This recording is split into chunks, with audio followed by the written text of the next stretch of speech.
Yo, yo, yo, yo, yo, what is going on, CoD Familia? It is your boy BN, aka Mr. Kingdom Builder. Today, I wanted to switch some things up, and we're going to talk about free-to-play and how long it takes to unlock your first T5 unit and your last T5 unit, and we're going to be asking two important questions that I want to hear from you on.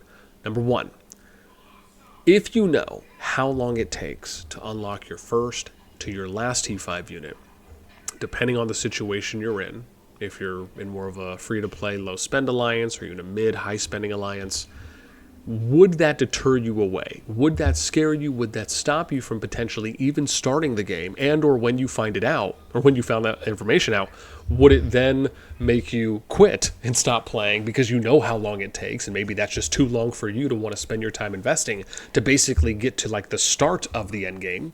And then the second question we're going to pose to you is, how long do you think it should take for a free-to-play player to unlock their first T5 to the last T5 unit? So let me know in the comments below. As always, if you enjoy the content, make sure you throw us off because it helps out a lot. So we're going to start with going over some numbers, and I'm going to talk about some reasons that I feel are incredibly important to why this is something that we should care a lot more about. And then eventually, at some time, if I remember at the end, we'll talk about something that I'm hoping and planning to do for comparison-wise between games. So let's start with the main topic, which again is T5 units. So being able to unlock your T5s, right? You need to obviously do these before you can get your flying. So really your flying, I believe, should be your last one. With that in mind, you have four options that you can choose from in the beginning. Now let's be very clear. You are most likely not going to be, as a free-to-play player, utilizing your third, fourth, and fifth T5 unlock as much as you will your first, and then probably even less, a little bit less than that, your second. And that is usually because most of the T5 players that we're seeing are usually going mages and or archers, but mostly mages from what we've seen so far, at least for the first T5 unlock. And at this point, even if you get all five unlocked, you're probably already going to have a decent amount of T5 in one troop tier more than the others. So it's not as though you're even going to be in a position right away or earlier on after unlocking from being able to just run a, like an all cav or an all infantry up to 5 legion marches, right, of those troops. And that's, again, because you're just going to be training your first troop tier for the most part, right? Maybe your second, but usually your first. And we've seen that so far on the top 25 list when we look at like the amount of T5 troops that people have trained, right? There's probably like one person, I think, so far that maybe has 1 million, maybe two, but I know at least one that has over 1 million T5 troops trained, right? And that's what, close to max 5 marches, but not there yet. So now let's look at some numbers. And this, I think, is where we really start getting into some of the interesting parts, which is we look at times. And if we look here at the lowest amount of time it's taken a player, and let me state this as well, is that for anyone here that has unlocked their first T5, second, third, fourth, fifth, you hit VIP 15, you're at max building, max tech, please let me know. I want to be able to add you to this list. I want to be able to have this be a nice historical reference and document for the community, so that way people can look back and refer to this on, hey, this is how long it was taking, because I just don't know if anyone has really done this across any kingdom builder. I've never seen something like this in Rock. I don't know if anyone's done this in Lords Mobile, State of Survival, or any of the big three or big other kingdom builders. And I just think it's important to have this information available, so that way we can have a realistic approach when we talk about how long it takes free to play to hit certain milestones in these games, so that way people are just aware. With that in mind, I also want to note that I did make a correction here for Psycho, I think it was, where I might have had him at 26 or 29 million for the first T5 unlock. That was a typo on my part. I put a 2 instead of a 5 here, so that has been corrected. From there, you can see the range between 420 days unlock, where Ragnar has done it the fastest so far to hit unlock first T5. And the longest so far has been Captain Snowball at 653 days. It is important to note that you see the majority are mages, with the exception of archers for the first T5 unlock with Ragnar and Snowball, right? So 5 out of 7 have gone in favor of mages that we mentioned earlier, where that kind of seems to be the trend for the first unlock, and it makes sense. From here, I think the next part that I want to be very clear on is that the players on this list similarly to the players on the top 25 free-to-play list, are very much the creme de la creme. They are the top 1%, if you will, of free-to-play. And what I mean by that is these players, for the majority of their time, if not all their time, have been in mid to high spending alliances. Maybe with the exception of the first alliance they were in, or maybe one throughout some seasons, maybe the season 2, etc. But for the most part, they have been. And because of that, they have been able to reap the benefits of not only the amount of chests that they get per day in gold chests, but also being able to have advantages such as advancing in zones, being able to place higher in AVA events within a kingdom, being able to hit achievements, milestones, end of season rewards, KVK rewards, being able to get more first occupations, etc.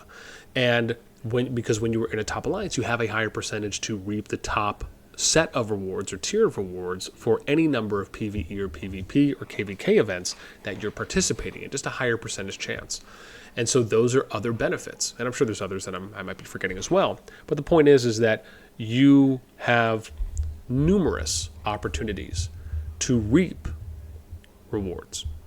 And because of that, this is not the median average of what you would usually see for a free-to-play. We're not going to really know that until maybe another year from now, and we get more people that would reach out to me and let me know their details and their milestones so I can add them to the list.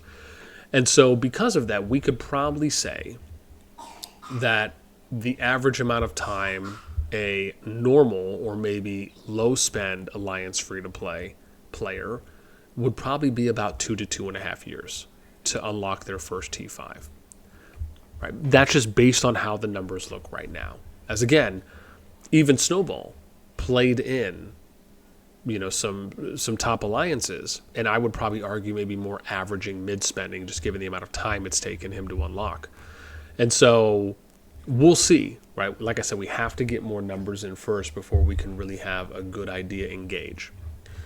However, when we look at things like second T5 unlock, and you can see Snowball here hitting his 538 days, right? First T5, or sorry, that should have actually been more, right? Oh, no, sorry, Snowman.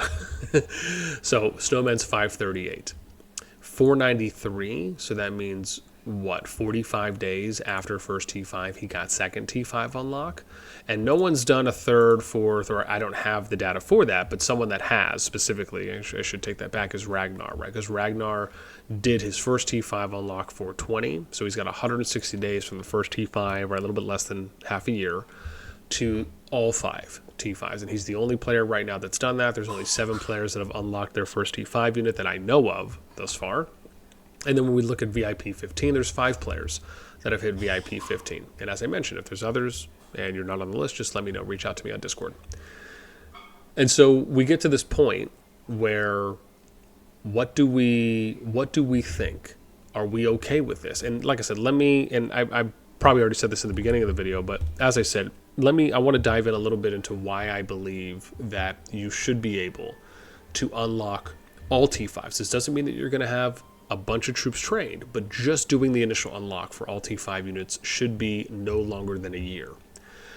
The reasons I feel for this is because of a couple. One is that if you are able to unlock T5 troops faster, you are able to train T5 troops faster. And again, it's kind of just a no-brainer.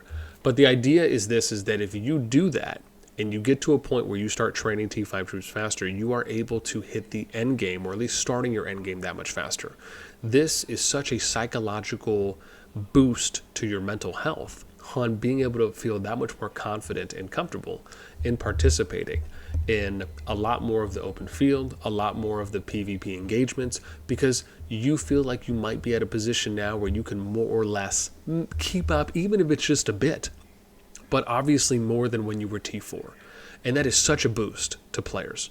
Number 2 is that if you can unlock T5 troops faster, it actually gives you a little bit better of an opportunity to long-term plan for which heroes, which artifacts, and which war pets you are going to consider investing in, compared to the way it is now, where it takes you so long that you're really kind of only given one option, which is you have to choose right off the bat I'm going to go mages, I'm going to go archers for the most part. And when you do that, you're then already immediately starting to invest in those heroes, in those artifacts, in those war pets. And again, you should be, more or less, if you have an idea on the direction that you want to go. But a large part of this is because of how long it takes to unlock all the T5 units. Compared to if you're able to unlock them faster, you may actually have more opportunity. And what I mean by this is you may already have, for the amount of time it's going to take you to unlock your first T5 unit, you may already have all your marches in their ideal state for once the troop tier gets unlocked. Meaning that you just might not really know what you're, then maybe you'll start investing later, but you won't be able to utilize those troops or those other heroes, those other artifacts or war pets because of how long it's going to take you to then unlock your second tier 5 troop. Again, if you're able to do it earlier, you may already be able to start utilizing that second T5 troop that much faster because it didn't take you that long to then invest into those heroes, or maybe the second best pairing in the game isn't the same troop type. And because you can unlock, and I guess that would be number 3, is that if it's not, now you're able to utilize 2 or 3 different troop types that could be the best heroes or best pairings that are available to you, where it doesn't force you to have to go down one troop tier specific path of only focusing on honing in or investing into those heroes, artifacts, war pets, etc. And again, these are just some reasons, but ones that I feel really benefit being able to unlock these troops at an earlier state compared to how long it takes right now. Again, those are just my thoughts, my views. I'd love to hear what you guys think. Let me know in the comments down below. Until next time, or I should say, as always, until next time, we'll catch you later.